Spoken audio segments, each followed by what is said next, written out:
Hey everybody, I hope you guys are doing well. And yeah, we made the big move from South Africa, the southernmost tip of the African continent, all the way up to Tunisia.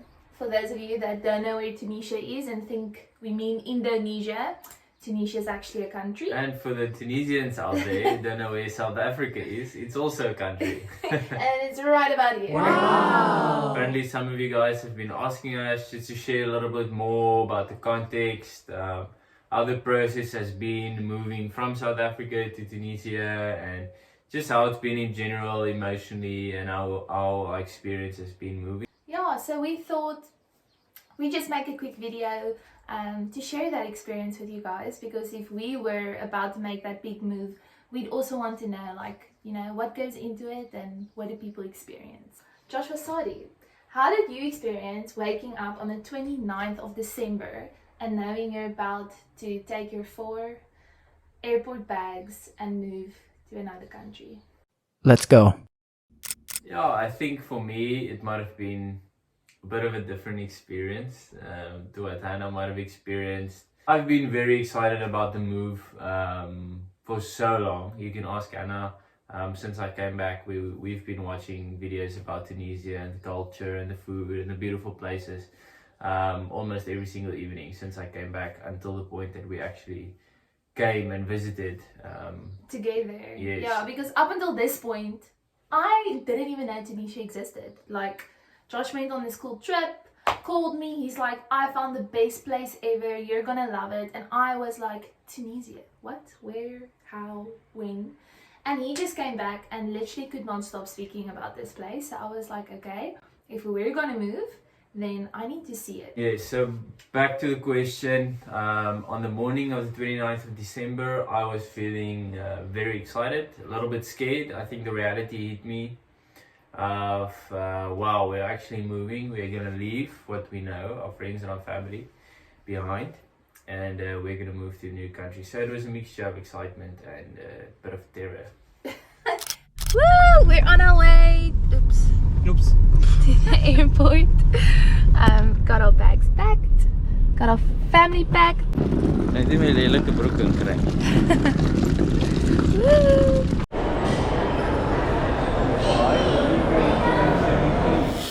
And I think the funny thing is we process things completely different, because the months leading up to moving to Tunisia, I was really like in my feels. I would cry every time I see my mom and my sister or my friends, and I would really be processing that, listen, you are moving, jy trek, jy weet, reguit oor Afrika.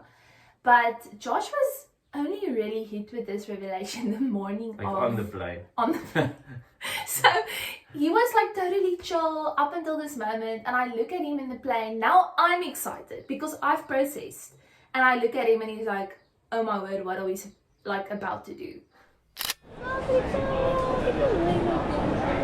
Hi, he's a fashionista.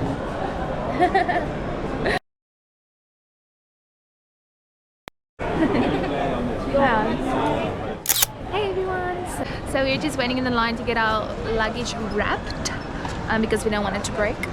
But yeah, and then we're gonna go say goodbye to our family, and then it's lift off time.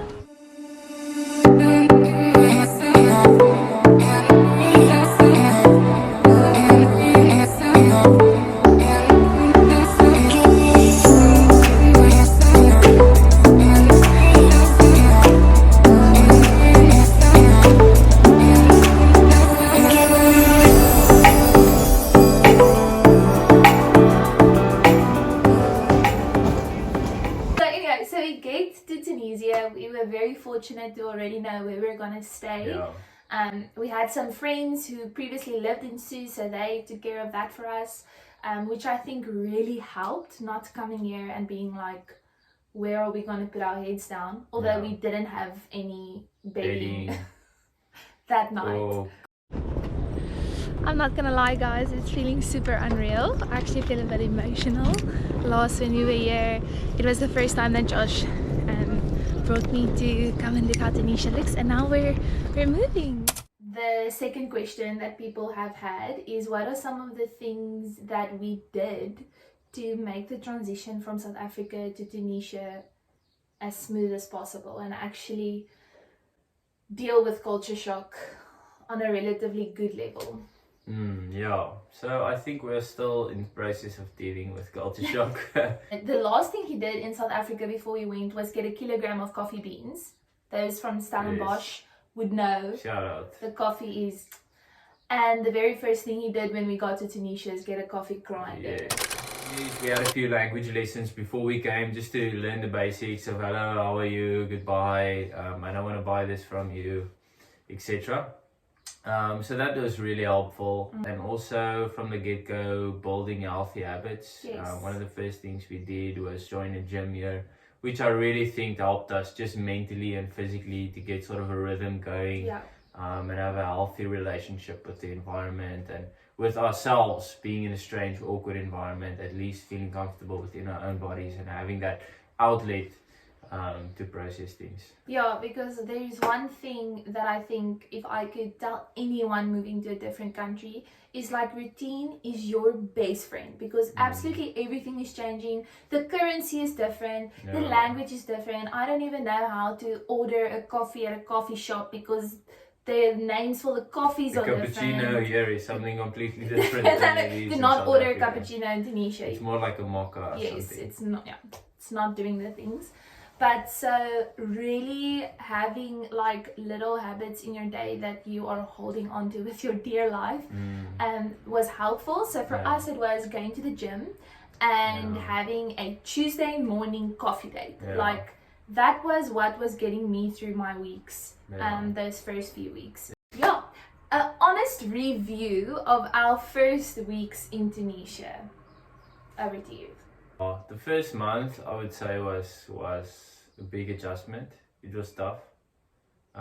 Just because you don't really understand anything. I think the first month was really not draining. It was obviously, it added a lot of ups, but I think the biggest thing was really just sort of like gauging what is normal and feeling out of sync with everybody else in the community and in the environment, and sort of adjusting to Tunisian rhythms. After that, it's really been incredible. But to be honest, I would never have said it was difficult for Josh. Like he's been handling like moving here so well. He was already like out and about. Probably the second day we were here, he was like on the metro, going to the neighboring town, doing his thing. Whereas like I struggled to even get out of the house the first month. Like doing groceries for me was the most draining thing I could ever do, because you feel out of place. Everyone knows you're out of place. And there's just a very different dynamics here in terms of like gender and all those things. So I struggled with a lot of anxiety, which if you're ever going to move to a different country is so normal. That was just what it needed to be. You're constantly like, your brain is just so tired because everything is different. But I think the biggest turning point came when we started making friends in Tunisia. I think friendships has really been such a blessing to us here in Tunisia, as in any place. You know, I don't believe people are made to live in isolation, and it's so easy, I think, especially, you know, coming to a new place to sort of just get stuck in your bubble. But it's really at that times where a friend is so useful and so helpful. People are so kind and so friendly in Tunisia, so helpful. Amazing people. Hospitable on steroids. We've never met more hospitable people ever. So I think one of our tips would be like join clubs. Like if you like cycling, join a cycling club. If you like running, join a running club. I will never forget the first day I made my first Tunisian friend, which happens to be one of our neighbors, and that was the moment Tunisia felt like home. Like the moment I could have a coffee with a friend, and although we spoke in broken Arabic and French, like that's the moment that your new country is going to transition and start feeling like home. It's like join clubs. Second thing is get a routine, join a gym if you need to. Third thing is make friends. But definitely, as Josh mentioned earlier, is like make an effort to learn the language, because as you learn the language, you learn the culture. Yes.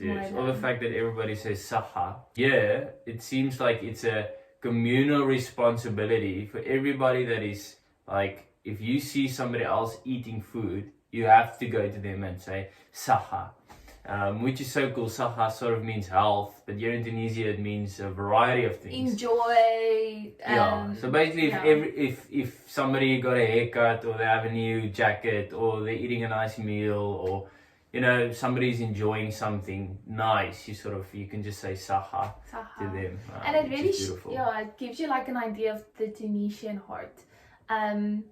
Cool. So I have one more thing I want to add that I would say is like a really cool tip, is wherever you are staying, make that place your home. So we have this small 1-bedroom apartment, and the first thing we did was go and buy just things that made it feel like home. We brought this from South Africa. We brought 2 photos. So I would really say, like, make your house or apartment like homey, because you're gonna come back and you're gonna want to just rejuvenate and rest there, and it should be a nice place. That is that from us. We are super excited to share more with you guys. Thanks so much for watching, guys. I hope this helped you guys or provided some insight to those of you who maybe want to move to a different culture at some point. Hopefully this gives you a bit of comfort to know that it's gonna be okay. It does get better. We're almost 6 months in, and I would not go back if someone gave me $1 million and tell my family. That's debatable. $1 million is a lot of money. No, I'm kidding. No, we are in the time of our life. Yeah, it's really a blessing. Have a look at our experience of moving here, and this is the 4 months later version of that. Cool. Cool. Bye. Cheers, guys.